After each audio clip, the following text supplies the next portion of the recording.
Hello बच्चों, कैसे हैं आप लोग। Welcome to South City PCMB. Electric power हमने कंप्लीट किया था। क्लास 10th की फिजिक्स हम पढ़ रहे थे। Electric power was completed. इसमें हमने कुछ फॉर्मूलेज देखे थे पावर को कैलकुलेट करने के लिए। P is equal to V I, P is equal to I square R and P is equal to V square by R. ये तीन मेजर फॉर्मूले हमने देखे थे।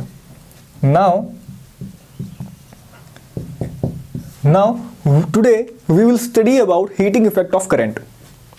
करंट से हीट कैसे जनरेट होता है इसके बारे में जानेंगे कि क्या होती है हीटिंग इफेक्ट ऑफ करंट, कैसे हम उसकी एनर्जी को, इलेक्ट्रिकल एनर्जी को हीट एनर्जी में कन्वर्ट करेंगे, किन कंडक्टर्स का यूज़ करेंगे या रजिस्टर्स का यूज़ करेंगे। ठीक है, तो we will study about these topics. तो जब इलेक्ट्रिक करंट पास होता है हमारे किसी ऐसे कंडक्टर से जिसका रेजिस्टेंस बहुत ज़्यादा है, या किसी ऐसे वायर से जिसका रेजिस्टेंस बहुत ज़्यादा है, फॉर एग्जांपल नाइक्रोम वायर। एक नाइक्रोम होता है, एलॉय होता है एक। Maximum alloys are those substances which have very high resistances. Nichrome हो गया, टंगस्टन हो गया, ओके, मैंगनीज हो गया, ये सब क्या है, ये सब एलॉयज हैं। एंड इनके पास क्या होता है, इनके पास रेजिस्टेंस बहुत ज़्यादा होती है। That's why they produce hindrance to the current. जो करंट फ्लो कर रही है उसको ये हिंड्रेंस प्रोवाइड करते हैं। दैट्स वाई जब करंट इसमें फ्लो होती है तो दे बिकम वेरी हीट। इसमें क्या होता है, हीट बहुत जनरेट हो जाती है। हीट बहुत जनरेट होती है एंड काफ़ी गर्म हो जाते हैं ये जो हमारे रेजिस्टिंग वायर होते हैं, ये काफ़ी, इनका टेम्परेचर काफ़ी ज़्यादा हो जाता है जब इनमें से करंट फ्लो हो रही होती है, and they generate heat. This process is called heating effect of current. Current की वजह से उस रेजिस्टिंग वायर में क्या प्रोड्यूस हो रहा है, हीट प्रोड्यूस हो रहा है। इसीलिए इसे हम कहते हैं, it is called heating effect of current. Now जैसे क्या होता है, आपने मैकेनिक्स में पढ़ा होगा फ्रिक्शन आपने पढ़ा होगा। जैसे ही मैकेनिक्स में फ्रिक्शन जो रोल प्ले करता है वही रोल हमारा रेजिस्टेंस प्ले करता है इलेक्ट्रिसिटी में। ओके, सो वहाँ पे हम क्या करते हैं, फ्रिक्शन से हीट जनरेट करते हैं। ऐसे ही हम क्या करेंगे, यहाँ से रेजिस्टेंस की वजह से हम हीट को जनरेट करेंगे। मींस इलेक्ट्रिक एनर्जी को हम किस में कन्वर्ट करेंगे, electric energy will be converted into heat energy. और ये किसकी वजह से हो रहा है, रेजिस्टेंस की वजह से हो रहा है। क्योंकि जब करंट फ्लो करती है तो उसे हिंड्रेंस कौन प्रोवाइड करता है, यही रेजिस्टेंस की वजह से हिंड्रेंस प्रोवाइड होती है, जिस वजह से हमारे जो रेजिस्टिव वायर होते हैं वो काफ़ी हीट कर जाते हैं, उनका टेम्परेचर काफ़ी बढ़ जाता है। That's why they produce heat. ठीक है, तो इसे हम जानेंगे क्या होता है ऐसे। अब हम इस हीटिंग इफेक्ट को कैलकुलेट करने के लिए आगे बढ़ेंगे।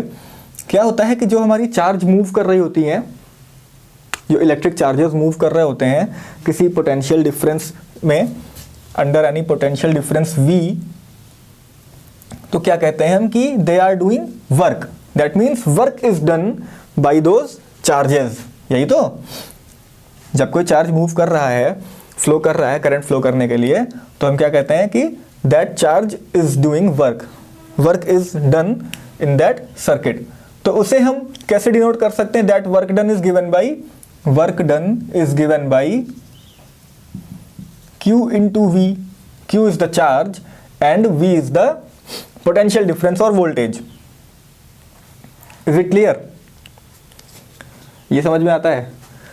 एंड हमें ये पता है I is equal to Q upon T होता है। I means current is equal to charge upon time होता है। एंड फ्रॉम ओम्स लॉ हमें क्या देता है, V is equal to I into R. V is equal to I into R. That means Q is equal to I into T and V is equal to I into R. Put these two values in this equation 1। क्या मिलेगा हमें, W is equal to I into T into I into R।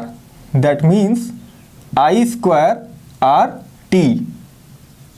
that work done will be equal to I square RT. I is the current, R is the resistance in that circuit, and T is the time up to which the current is flowing. Is it clear? Now this work done, जो ये work हो रहा है यहाँ पर, ये क्या produce कर रहा है? यही तो हीट प्रोड्यूस कर रहा है, ये तो हीट जनरेट कर रहा है. That means this W can be written as H. W can be written as H, then this H is equal to I square RT. Is it clear? Unit क्या हो जाएगी? जूल हो जाएगी. Joule. Now तो एक चीज हमें यहां से ये देखने को मिलती है कि जो हमारा हीट होता है, जो जनरेट हो रहा है सर्किट में या रेजिस्टिव वायर में, वो किन किन चीज़ों पे डिपेंड कर रहा है? फर्स्ट, करंट पे डिपेंड करता है. Current is the first factor on which the heat produce depends. Second is the resistance and third is the time. इसके बारे में अभी डिस्कस करेंगे. एक चीज और जान लेते हैं. H is given as I square RT. यही तो देखा हमने. And we also know that कि P is equal to I square R. P means electrical power. Electric power क्या होता है? I स्क्वायर R होता है. तो अगर इस I स्क्वायर R की जगह हम P रख दें तो हमें क्या मिलेगा? Heat energy. यही तो पढ़ा था हमने. दैट मीन्स अगर क्वेश्चन में आपको करंट और रेजिस्टेंस नहीं दिया, डायरेक्टली पावर दिया हुआ है, then you can also find the value of heat energy produced. That means the product of power into time. तो यहां से हमें ये दो काफी इंपॉर्टेंट रिजल्ट मिले. इन दो इंपॉर्टेंट रिजल्ट्स को हम कभी नहीं भूलेंगे, because they will be very helpful during the our numericals. Is it clear? Now we will study that how these factors, how the heat energy produced depends on these factors. Which factors? Current, resistance and time. अभी हमने देखा H is equal to I square RT होता है. अभी हमने देखा H is equal to क्या होता है? I square RT. तो first H is directly proportional to square of current. ठीक है. दैट मीन्स अगर हम करंट को क्या करते हैं, करंट को बढ़ाते हैं, तो हमारी हीट एनर्जी भी क्या होगी? इंक्रीज करेगी. यही तो कह रहा है it is directly proportional. If we increase the current, the heat energy will also be gets increases. It is also gets increases. And next is resistance. अगर रेजिस्टेंस इंक्रीज करते हैं, अगर जितना ज़्यादा रेजिस्टेंस बढ़ाएंगे हम किसी रेजिस्टिव मटेरियल में, रेजिस्टिव वायर में, उसकी रेजिस्टेंस जितनी ज़्यादा होगी उतना ज़्यादा वो हीट प्रोड्यूस करेगा, उतनी ज़्यादा उसके टेम्परेचर बढ़ेगा. तो उससे क्या होगा? उसमें जो हीट एनर्जी है वो ज़्यादा होगी. Is it clear? And the third factor is time. It means that जितनी ज़्यादा देर के लिए हम उसमें करंट फ्लो करेंगे, रेजिस्टिव वायर में जितनी ज़्यादा टाइम के लिए करंट फ्लो हो रहा होगा, उतनी ही ज़्यादा इसमें हीट एनर्जी प्रोड्यूस होगी. So these three are the factors on which the heat energy depends. H is equal to I square RT. अगर रेजिस्टेंस डबल हो जाता है तो हीट एनर्जी भी डबल होगी. अगर रेजिस्टेंस हाफ हो जाता है तो हमारा हीट भी हाफ हो जाएगा, हीट एनर्जी भी हाफ हो जाएगा. ठीक है. सो यहाँ से हमें ये पता चल गया कि इन तीन फैक्टर्स पर हमारा हीटिंग इफेक्ट डिपेंड करता है. Now we will study some applications of heat energy, heating effect of current. कुछ एप्लीकेशंस देखेंगे कि क्या क्या एप्लीकेशंस हैं, इस हीटिंग इफेक्ट से हमें क्या फ़ायदा होता है. दैट मीन्स जो हमारी इलेक्ट्रिकल एनर्जी है उसे हम कन्वर्ट कर रहे हैं अगर हीट एनर्जी में, तो वो उसे हम अप्लाई कहाँ कर सकते हैं, उसका एप्लीकेशन कहाँ कहाँ पे है। So the very first thing is, जो सबसे फर्स्ट एप्लीकेशन है,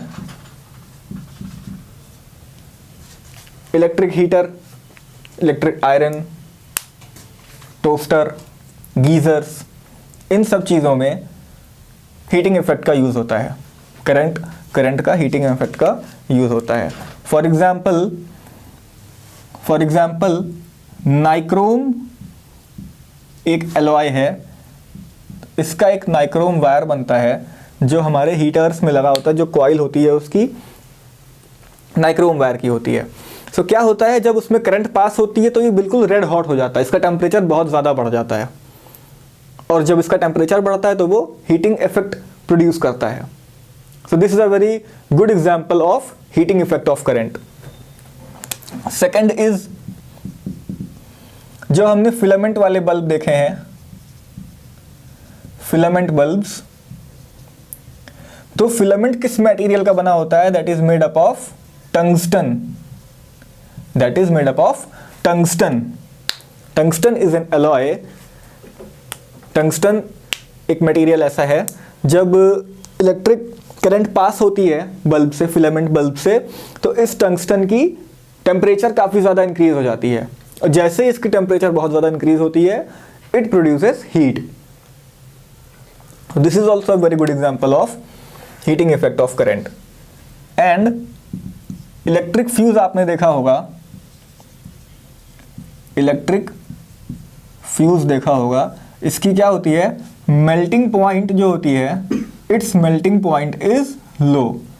इसे हम अपने स्विच बोर्ड्स में लगाते हैं। इलेक्ट्रिक फ्यूज क्या करता है, जैसे ही अगर करंट बहुत ज़्यादा इंक्रीज हुई, करंट अचानक से क्या हो गया कि करंट का फ्लो बहुत तेज़ बढ़ गया, पावर सप्लाई काफ़ी ज़्यादा हो गई, तो क्या करता है, ये खुद को ये मेल्ट कर देता है। अगर बहुत ज़्यादा टेम्परेचर बढ़ गया है और आपके इलेक्ट्रिक अप्लायंसेस के लिए, that is not good.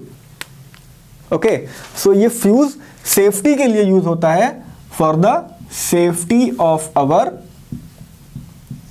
Home appliances. This is used for the safety for our home appliances. Heat generate होती है, जैसे हीट जनरेट होती है ये खुद को मेल्ट कर देता है। Okay, so these are some major applications of heating effect of current. I hope so आपको ये समझ में आया होगा। एंड इसी के साथ ये चैप्टर यहाँ पे कंप्लीट हो गया आपका। कुछ न्यूमेरिकल्स हैं, उसे डिस्कस करेंगे हम नेक्स्ट वीडियो में। न्यूमेरिकल्स कंप्लीट करके इस चैप्टर को फिनिश करेंगे, and then we will start new chapter. Till then, good bye, take care, and like, share and subscribe this channel.